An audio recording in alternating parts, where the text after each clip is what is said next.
Aconteceu que, num dia de sábado, Jesus foi comer na casa de um dos chefes dos fariseus, e eles os observavam. Jesus notou como os convidados escolhiam os primeiros lugares. Então, contou-lhes uma parábola. Quando tu fores convidado para uma festa de casamento, não ocupes o primeiro lugar. Pode ser que tenha sido convidado alguém mais importante do que tu, e o dono da casa, que convidou os dois, venha te dizer: dá o lugar a ele. Então tu ficarás envergonhado, irás ocupar o último lugar. Mas quando tu fores convidado, vai sentar-te no último lugar. Assim, quando chegar quem te convidou, te dirá: amigo, vem mais para cima. E isto vai ser uma honra para ti diante de todos os convidados. Porque quem se eleva será humilhado, e quem se humilha será elevado. Palavra da salvação. Glória a vós, Senhor. Louvado seja nosso Senhor Jesus Cristo. Para sempre seja louvado. Nós estamos às vésperas, de um dos momentos mais importantes da nossa história, da história do povo brasileiro, da nossa história, E não existe outra maneira de nós encararmos essa realidade se não for com os olhos fixos no Senhor.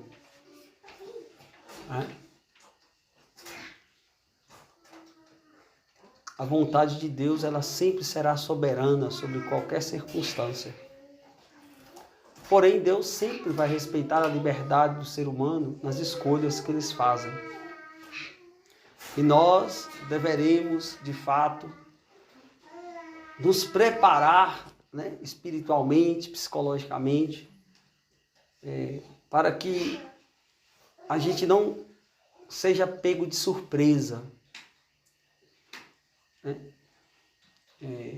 Nós que fomos chamados a ser missionários, nós que assumimos o batismo de uma forma intensa, real, verdadeira, nós precisamos encarar tudo isso como um meio eficaz que Deus permitiu para que a gente intensificasse as nossas orações e nos preparasse de fato para a sua segunda vinda gloriosa. Hoje, na carta de São Paulo aos Filipenses, São Paulo fala assim: olha, viver é bom, mas morrer é melhor ainda. E essa realidade de morte, essa realidade de morte, ela é muito pouco compreendida no nosso meio. Sobretudo quando as pessoas elas não têm um contato assim frequente com as Sagradas Escrituras, quando elas não têm muita intimidade com Deus, elas têm na morte algo desastroso, que contradiz as Sagradas Escrituras. Porque a morte nada mais ela se tornou, na verdade, ela não era antes, mas se tornou um meio eficaz para que nós possamos nos encontrar face a face com Cristo. É aquela porta de entrada, aonde a gente vai passar por ela e do outro lado vai estar Ele nos esperando. Então nós precisamos, de fato, fazer mais vezes reflexões sobre a morte, como uma realidade presente, não como uma realidade do futuro, mas como uma realidade presente. Por que como realidade presente? Para que a gente possa viver melhor o dia de hoje. Porque se a gente tem a morte como uma realidade futura, pode ser que a gente caia na tentação de deixar para ser melhor amanhã, para corrigir amanhã, para pedir perdão amanhã, para amar amanhã, para reconciliar amanhã. né? E na verdade a morte é de fato uma realidade presente. Porque nós estamos vivos. E não sabemos nem o dia nem a hora que isso vai acontecer. Pode ser agora. Né? Pode ser daqui 2 minutos. Como nós vamos recebê-la? Como nós vamos lidar com ela? Deveríamos lidar com ela como São Paulo. Né? Como São Paulo, que entendeu perfeitamente que um homem e uma mulher inserido nesta perspectiva cristã, de fato atuante, buscando a santidade, buscando fazer a vontade de Deus, é de fato, né, um anseio que este momento chegue logo. Né? E como seria bom que se chegasse de uma forma extraordinária, a gente totalmente preparado sacramentalmente e arrependido perfeitamente. Né? Que nós contemplaríamos de fato a eternidade. Né? Nós não encararíamos mais a morte como algo ruim ou trágico. Apesar de que, humanamente falando, ainda não estamos preparados para lidar com ela. Né?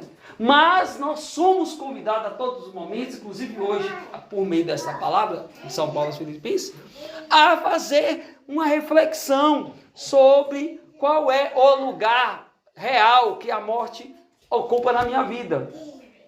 Qual é este lugar real que essa morte ocupa lugar na minha vida? São Francisco de Assis chamava a morte de a irmã morte. Né? Então nós precisamos amadurecer a nossa fé, meus irmãos. Né? Porque amadurecer a fé é ter a morte diante dos olhos a todos os momentos. Amadurecer a fé é ter a morte no tempo presente. E assim, né, de tal forma que nós possamos realmente, né, aplicar de forma intensa o nosso amor, a nossa caridade, né? A gente possa aplicar de forma intensa, né, um desejo de reconciliar, de se arrepender, né?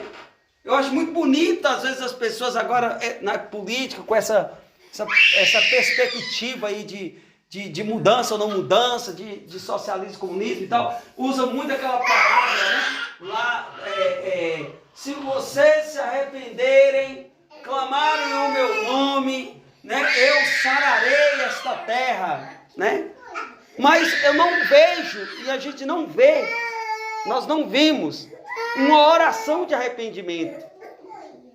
A gente vê um clamor de libertação, a gente vê um clamor pedindo a Deus que tenha misericórdia do povo brasileiro, mas o direcionamento da palavra é muito clara. Ela diz assim, ó, arrependei-vos. Se vocês se arrependerem do mal que vocês praticam, se vocês se arrependerem dos pecados que vocês cometem, eu vou intervir em favor de vocês. É assim que a palavra fala, né? É assim que Deus vai responder à oração do povo.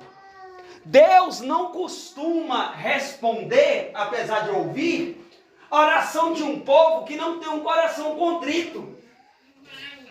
Deus não costuma responder a oração de um povo que não tem realmente dentro do coração, dentro da alma, dentro do pensamento, um desejo sincero de recomeçar, mesmo sabendo que vai ser difícil recomeçar. Mesmo sabendo que talvez não seja possível, né, uma mudança de hoje para amanhã, mas é um desejo sincero de agradar a Deus, né? Eu acho muito bonito quando Nosso Senhor fala, as prostitutas vão preceder, né, no céu, vão vos preceder no céu. Por quê? Porque a condição de prostituta não é determinante para que ela seja condenada. Olha que coisa interessante. Porém, é o sofrimento que aquela pessoa passa naquela condição, tentando a vida toda sair dela e não consegue, por fraqueza humana, ou por necessidade, vender o corpo e se alimentar. Né? Então nós devemos, irmãos, de fato, né, observar qual é o lugar que esta bendita morte, hoje a gente pode chamar ela de bendita, essa bendita morte ocupa no nosso lugar. a fim de que nós possamos melhorar dia após dia, a fim de que possamos aplicar com intensidade, né? Intensidade máxima, o nosso amor, o nosso arrependimento, a nossa reconciliação, a nossa conduta, a nossa maneira de ver, né, todas as coisas. Aí sim, eu acredito plenamente que a palavra de Deus, ela vai dar uma resposta positiva para nós, irmãos. Né? Por quê? Porque de fato, né, eu tendo a morte sobre os meus olhos, eu tenho de fato, né, ela como algo presente, eu busco de fato ser uma pessoa melhor diante de Deus. E ser uma pessoa melhor diante de Deus significa ser uma pessoa melhor para o outro. Porque ninguém pode ser melhor diante de Deus não sendo melhor para o outro. Porque senão estaria mentindo. A palavra fala, né? Não estaria mentindo. Então, essa perspectiva da morte. No Evangelho, a gente vê Jesus. É muito bonito perceber o quanto nosso Senhor, Ele orienta a gente no nosso comportamento. Como que a gente tem que comportar diante de uma circunstância, né? E a gente, quando a gente tem um desejo de aplicar isso, né? Eu sempre, a minha vida, né? Eu vou falar um pouquinho de mim, não na centralidade, né? Mas eu vou falar para vocês de algo que eu já apliquei. Eu sempre fui conhecido, né? Eu me tornei conhecido por algumas pessoas, por alguém que aplica a palavra de Deus na própria vida. Né? Então, não sei se vocês percebem isso. Era um desejo do meu coração que a comunidade missionária da Gratidão fosse conhecida como homens e mulheres que aplicam a palavra de Deus na própria vida e podem testemunhar o efeito que ela faz. Né? Então, em várias circunstâncias da minha vida, né, eu fiz esse exercício de aplicar, de fato, aquela palavra naquele momento oportuno, para mim ver o efeito que ela gera na sociedade e em mim. E, de fato, eu posso testemunhar para vocês, várias vezes eu fiquei impactado com o efeito que essa palavra faz quando nós aplicamos ela naquela circunstância, ali, no momento. Né? Como, por exemplo, há mais alegria em dar do que receber. Então, você aplica lá. Então, dá sem medo. Pode dar. Não fica retendo nada, não. Dá mesmo. E quanto mais você dá, olha, vou falar uma coisa. E quanto mais você dá, mais você recebe. É proporcional. E essa palavra, ela é verdadeiramente, assim, eficaz, porque eu posso testemunhar. Né? Na medida que você medir, você será medido. Então, quanto mais você dá, mais você recebe. Quanto mais você dá, mais você recebe. Quanto mais você dá, é na proporção que você dá que você recebe. É na mesma medida que medides, será medido. Não é só na questão de julgamento, né? Às vezes a gente joga essa palavra para julgamento, mas também nas coisas boas, na mesma medida. Né?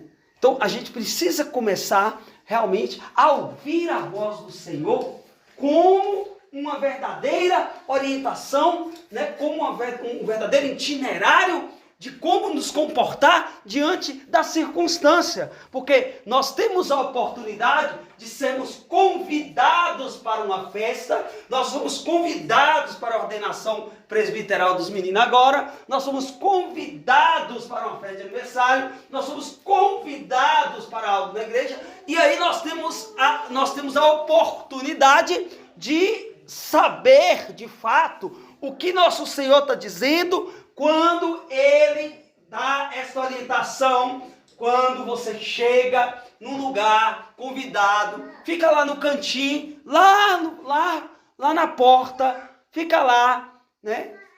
Fica lá. E de repente a pessoa que te convidou fala assim: olha, vamos aplaudir, Danilo acaba de chegar. Por favor, Danilo, meu convidado. E aí você vai experimentar a palavra que fala assim: olha que coisa maravilhosa que eu estou sentindo. Eu fiquei no cantinho lá, né? Ao contrário daquela pessoa que se acha importante, que se acha digna do primeiro lugar, aquela pessoa que tem em si né, aquela capacidade maldita de achar... E olha, meus irmãos, eu vou falar uma coisa para você. Eu vou testemunhar isso aqui também. A gente tem que testemunhar coisa ruim também, né? Eu sou uma pessoa assim que eu sou terrível. Assim, eu luto muito contra essa perspectiva de ser o centro das coisas, né? Em vários momentos a gente se sente ofendido porque nós não somos o centro em algum lugar, né? E a gente fica chateado, a gente queria destaque, a gente queria o primeiro lugar, a gente queria que o nome nosso fosse falado. E aí não fala, e aí não chama, e aí a gente nem aparece naquele dia, e aí você volta meio que revoltado. Será que eles não me viram? Será que eles não sabem quem eu sou? Será que eles não sabem? Será que eles não entendem quem eu sou? E aí a gente carrega esse sentimento terrível de querer ser o centro. Querer ser o centro das coisas. Todos nós aqui, acredito que todos nós temos que fazer esse exercício diário, constante, de nos colocar no nosso próprio lugar, que é aquele lugar do escondimento, da simplicidade. Para nós, para vocês que são seminaristas, para mim que sou fundador da obra, que estou aí para os pregadores, isso é muito difícil. Porque a gente começa a reivindicar das pessoas algo que nós não somos. E aí se acontece, da gente chega no lugar, achar que nós somos importantes, senta no primeiro lugar, e aí o dono da casa assim, olha, desculpa te incomodar, mas esse lugar está reservado. Poderia me dar licença? E aí o que acontece? A vontade de ir embora. A vontade de ir embora. Mano. Se eu não sou ninguém, se eu não tenho importância, se eu não sou destaque ali, então eu vou embora. Eu vou ficar aqui fazendo o quê? Mesmo sendo convidado, eu vou embora. Por quê? Porque eu pensei que eu tinha um valor e não tenho o valor que eu pensei que eu tinha. Porque considera alguém mais do que eu. Tem alguém mais importante do que eu. Tem alguém que tem mais destaque do que eu. E aí o que acontece? Eu quero ir embora. Porque ninguém olha para mim, ninguém me serve, ninguém me cumprimenta, ninguém bate a mão para mim, ninguém sorri para mim, então eu vou embora. Né? Então quando Nosso Senhor está aqui, de fato, orientando sobre essa circunstância, Ele sabe que essa circunstância já foi e será motivo de queda para muitos. Esse desejo terrível de sermos quem nós não somos, ou de querer reivindicar algo que ainda não somos e talvez nunca seremos. Né? É ruim. É ruim, muito ruim a gente carregar esse sentimento. Mas o certo, como diz Santa Teresinha do Menino Jesus, é a gente ser aquele pano de chão na porta, né? Que parece, na lei natural, insignificante. Porém, tem um papel fundamental, que é limpar os pés das pessoas para que não suje o ambiente. Né? Então, nós devemos seguir realmente o conselho daqueles que experimentaram, que aplicaram e que realmente puderam sentir o efeito daquela palavra aplicada. Né?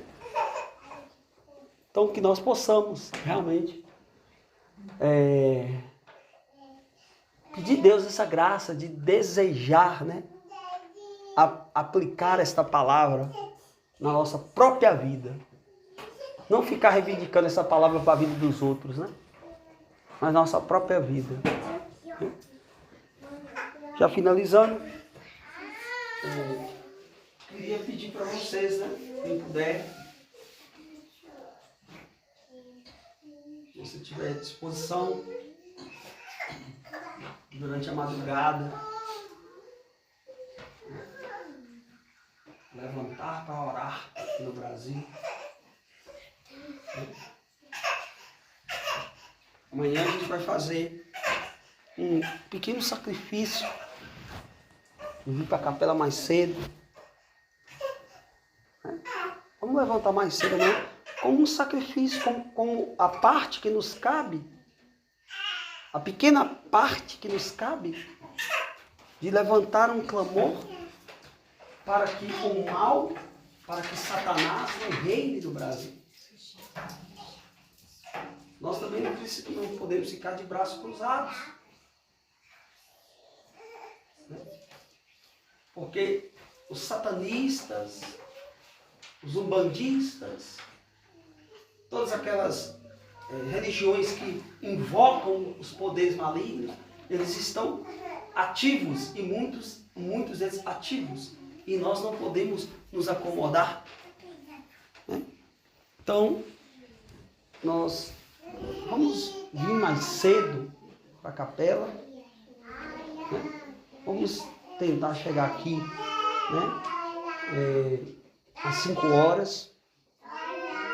Para a gente poder fazer uma adoração. Né? A gente faz uma adoração. E logo após a adoração, a gente celebra. Né? Como a parte que nos cabe. E passar o dia, né? Passar o dia conectado com Deus. Né? Pensando em Deus. Pedindo a Deus para iluminar as mentes e os corações que estão ainda obscuros. Obscuros, pessoal. Eles não estão obscuros por ignorância. Não é isso. Garanto para vocês que eles não estão obscuros por ignorância. As mentes obscuras, elas estão obscuras por conta de uma ação maligna. Pode acreditar no que eu estou falando. Conheço pessoas inteligentíssimas, com um conhecimento assim, tremendo das coisas. E não conseguem enxergar, não conseguem ver, por conta de uma ação maligna na mente, que obscurece a mente das pessoas e impede delas verem a verdade, porque só existe uma verdade, não existe duas verdades, não existe uma verdade de um lado e uma verdade do outro lado, existe uma verdade. E nós, como missionários, como homens e mulheres de Deus, nós não podemos nos acomodar, irmãos. Nós devemos nos sacrificar. Nós devemos não ficar de braços cruzados e nem desanimar, porque, pelo poder do nome de Jesus, pelo seu preciosíssimo sangue, se um povo clama, se um povo se arrepende dos seus pecados, se o povo começa a mudar sua conduta, se um povo clama o poder de Deus, Deus que ouve o clamor do povo, mudará o destino dessa nação. Mudará o destino dessa nação. Nós cremos nisso. E nós temos que crer nisso. A parte que nos cabe é crer. Quando na adoração de quinta-feira, quando eu dizia que o Senhor me falava, ele dizia assim: eu sou o sol da justiça e brilharei sobre a nação brasileira neste domingo. De tal forma, com tal força, que será visível que sou eu o Senhor dessa nação. Eu creio no que eu ouvi, eu creio no Senhor que falou ao meu coração naquele dia. Ele é o sol que brilhará no dia de amanhã. De forma intensa, de forma forte, brilhará de tal forma como nunca brilhou, para que todos reconheçam que Ele é o Senhor dos senhores e que nenhum mal é capaz de superar em força e em grandeza o nosso Deus, que é o Deus de Abraão, de Isaque e de Jacó, que libertou o povo do Egito, que abriu o mar vermelho, que bateu sobre a pedra e fez sair água daquela pedra, e que alimentou o povo no deserto, que conduzia o povo de manhã com uma nuvem para proteger do calor do sol, e à noite a nuvem virava uma bola de fogo para poder iluminar os passos daquele povo. Este é o nosso Deus, pessoal. É o nosso Deus. É o Deus das trincheiras de Israel. É o Deus que é capaz de mudar todas as realidades e todos os corações, mesmo aqueles corações mais endurecidos. Deus há de confundir todos os nossos inimigos, e o laço que eles armam contra nós será o laço que eles mesmos morrerão amarrados. Vocês podem ter certeza. E nós precisamos estar dispostos a dar a nossa vida para isso. Essa semana eu falei com o Senhor, né? Olha, Senhor, para libertar o Brasil do mão de Satanás, eu oferto a minha vida. Se o satanista oferece crianças para que Satanás reine, nós devemos ofertar a nossa vida.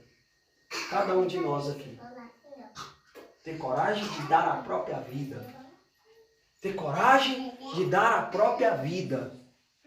Para que o Senhor reine sobre esta nação. Reine. Porque nós não estamos realmente em uma brincadeira.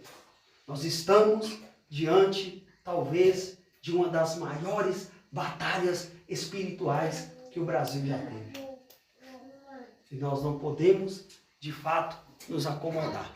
Nós somos homens e mulheres chamados a serem, de fato, aqueles atalaias, aquelas pessoas que vigiam, que ora ao Senhor, que clama, né? Que crê no poder de Deus. Não existe, meus irmãos, garanto para vocês, não existe nenhum poder acima do poder de Deus. Não existe. Não existe. Não existe nenhum poder acima do poder de nosso Senhor Jesus Cristo. O Deus de Israel, o Deus que fez o céu e a terra, o Deus que nos criou e criou as coisas visíveis e invisíveis. Este é o nosso Deus. E nós não devemos duvidar. Nós não devemos duvidar. Nós devemos ir além e olhar para as Sagradas Escrituras e ver quantas vezes Deus surpreendeu nas batalhas com pouca gente vencendo a multidão. Isso nós podemos fazer memória de Judite, de Esté, de Gedeão, do próprio Moisés, de Abraão e de quantos e quantos e quantos. Quando Deus levantou 12 homens no Novo Testamento, quando Jesus separou 12 homens para poder marcar um tempo e para poder conduzir o povo eleito à cidade prometida, foram 12 homens. E estes 12 homens, que são as colunas da igreja verdadeira, a única igreja de Jesus Cristo, aquela que é detentora da chave do céu, aquela que abre e fecha. E quando ela fecha, ninguém abre. E quando ela abre, ninguém fecha. Essa é a igreja de Jesus Cristo. É a nossa igreja. Clamemos, irmãos. E não desistamos de rezar. E estejamos preparados para, se possível, dar a nossa própria vida para que o Senhor reine nesta nação, na nossa casa e na nossa igreja. Louvado seja nosso Senhor Jesus Cristo. Vamos apresentar a Deus as nossas